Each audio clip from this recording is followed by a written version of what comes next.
السلام علیکم ورحمۃ اللہ وبرکاتہ۔ میرے محترم ناظرین کرام، اللہ کی رحمت اور فضل سے آج آپ کے سامنے یہ قرآن مجید کا جو ہے 20واں پارہ ہے اور سورت کا نام القصص ہے، اور اس کی آیت نمبر 76 سے لے کر 80 تک یہ 5 آیات ہیں۔ پہلے اللہ کی رحمت سے، اللہ کے فضل سے میں تلاوت کروں گا، پھر اس کے بعد اس کا ترجمہ عرض کروں گا۔ اعوذ باللہ من الشیطان الرجیم، بسم اللہ الرحمن الرحیم۔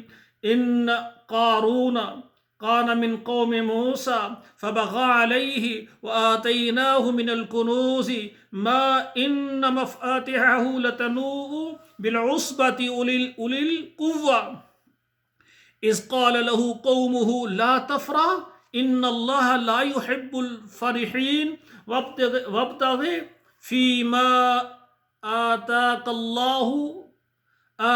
الله الدار الآخرة ولا تنس نصيبك من الدنيا وأحسن كما أحسن الله إليك ولا تبغ الفساد في الأرض إن الله لا يحب المفسدين قال إنما أوتيته على علم عندي أولم يعلم أن الله قد أهلك من قبله من القرون من هو أشد منه قوة وأكثر جمعا ولا يسأل عن ذنوبهم المجرمون فخرج على قومه في زينته قال الذين يريدون الحياة الدنيا يا ليت لنا مثل ما أوتي قارون إنه لذو حظ عظيم وقال الذين أوتوا العلم ويلكم ثواب الله خير لمن آمن وعمل صالحا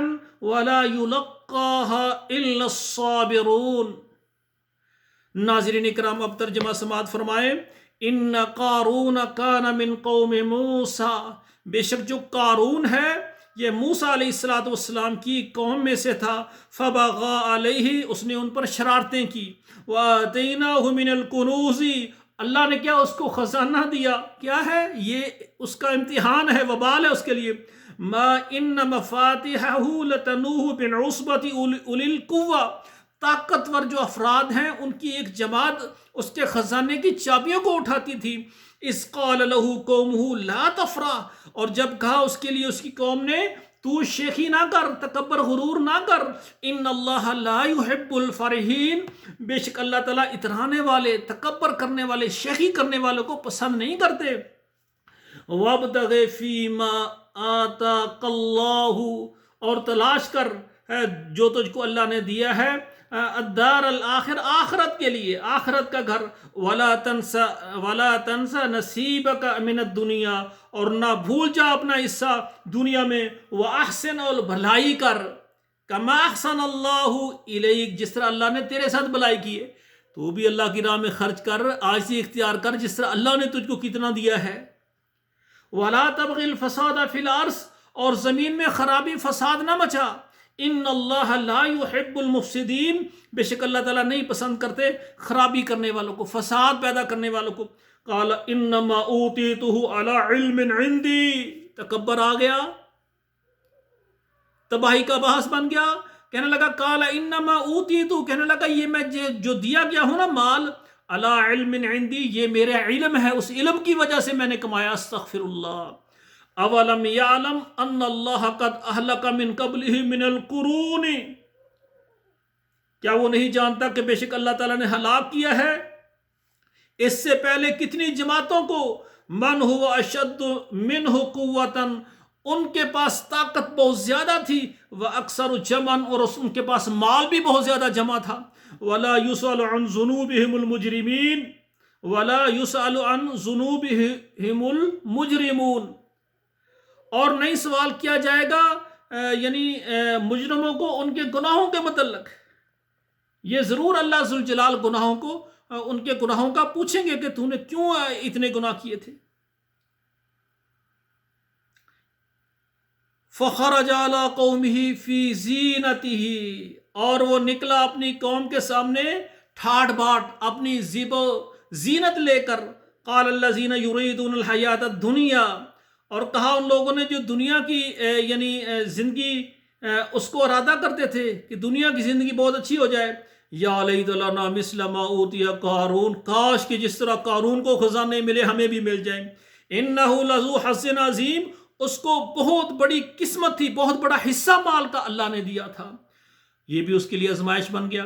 وقال الذین اوتوا العلم، اور کہا ان لوگوں نے جو علم والے تھے، ویلکم، خرابی ہو تمہارے لیے، ثواب اللہ خیر، جو اللہ نے ہمیں دیا وہ بہتر ہے، لمن آمن وعمل صالحا، جو ایمان لائے اور عمل صالح کرے، ولا يلقاها الا الصابرون، اور نہیں ملتا یہ مگر ان لوگوں کو جو صبر کرنے والے ہیں، جو صبر کرتے ہیں ان کو یہ انعامات ملتے ہیں. تو ناظرین کرام، یہ جو قارون ہے یہ موسیٰ علیہ السلام کی قوم میں تھا، بلکہ موسیٰ علیہ السلام کے چچا کا بیٹا تھا. جب دیکھا کہ ہارون اور موسیٰ علیہ السلام کو اللہ نے اتنی علم اور حکمت اور نبوت اور رسالت سے نوازا ہے، یہ اس کو حسد اور ساڑ مچ گیا. یہ جلنے لگا، کہنے لگا ایک ہی ہم خاندان میں ہیں، یہ میرے چچا کا بیٹا، میں یہ نبی بن گیا، مجھے کیوں نہیں بنایا گیا؟ استغفر اللہ استغفر اللہ. یہ جلتا تھا، کہتا تھا پھر ٹھیک ہے، ان کو اگر نبوت اور رسالت مل گئی، میرے پاس مال بہت زیادہ ہے. جب اللہ ذوالجلال کا قہر آیا، جب اللہ کی پکڑ آئی، اللہ نے مال اور گھر سمیت زمین میں دھنسا دیا. مال والو اللہ کا شکریہ ادا کرو، یہ نہ ہو کہ مال کی وجہ سے فخر و تکبر یہ تمہارے اندر یہاں تک پہنچ جائے کہ اللہ ذوالجلال کوئی ایسی بیماری لگا دے. یقین کریں میں نے بے شمار ایسے پروگرام دیکھے ہیں کہ عورتیں رو رو کر کہتی ہم مالدار تھے، ہمارے گھروں میں نوکر چاکر تھے، گاڑیاں بنگلے تھے، اچانک شوہر بیمار ہو گیا، سارا مال یہاں تک کہ گھر جو ہے سیل کر لگا دیا، خاوند کو نہ موت آئی ہے نہ بیماری سے وہ جان چھوٹی ہے. یہاں تک وہ کہتے ہیں کہ مال اور کوٹھیاں کانوں والے 5-7 ہزار روپے کا گھر کرایہ پر لے کر اور گزارا کر رہے ہیں. اور وہ عورتیں کہتی ہیں کہ وہ عورتیں جو ہمارے گھر کام کرتی تھی آج وہ میری ہیلپ کرتی ہیں. میرے بھائیو، اگر اللہ نے مال دیا ہے تو شکر ادا کرو، اگر مال نہیں دیا تو پھر بھی اللہ سے، یا اللہ تیرا شکر ہے، مال تو مل جائے گا تیری رحمت سے، اللہ تو نے کوئی بیماری نہیں دی، تو نے مجھے کوئی آفت نہیں دی. اور جو مومن آدمی ہے جس نے لا الہ الا اللہ محمد الرسول اللہ پڑھا، وہ تو غریب ہوتا ہی نہیں ہے. اس کے پاس توحید کی سب سے بڑی دولت ہے، سب سے بڑی دولت توحید کی دولت ہے. وہ اللہ کا شکر ادا کرے، جس حال میں اللہ اس کو رکھے وہ صبر کرے. جب بندہ صبر کرتا ہے، اللہ ذوالجلال کیا کہتے ہیں؟ وَقَالَ الَّذِينَ أُوتُوا الْعِلْمَ وَيْلَكُمْ ثَوَابُ اللَّهِ خَيْرٌ لِمَنْ آمَنَ وَعَمِلَ صَالِحًا وَلَا يُلَقَّاهَا إِلَّا الصَّابِرُونَ. جو صبر کرتے ہیں اللہ ذوالجلال ان کو آخرت کا گھر دیتے ہیں. میرے بھائی، دنیا کچھ بھی نہیں ہے، ہم نے زیادہ گزار لی ہے، تھوڑی رہ گئی ہے. دعا ہے اللہ ایمان والی، صحت والی، سلامتی والی، اللہ توحید والی دنیا سے جب جائیں سارے گناہ معاف ہوں اور زبان پر لا الہ الا اللہ ہو. اللہ ذوالجلال لکھ دے کہ میرے بندے کا آخری کلمہ لا الہ الا اللہ ہے، یہ بغیر حساب میرے جنت میں چلا جائے. تو میرے بھائیوں، یہ میرا پروگرام ہے. میری گزارش ہے کہ قرآن مجید ترجمے کے ساتھ پڑھیں اور اس پر عمل کریں. اللہ ذوالجلال عمل کرنے کی توفیق عطا فرمائے. والسلام علیکم ورحمۃ اللہ وبرکاتہ.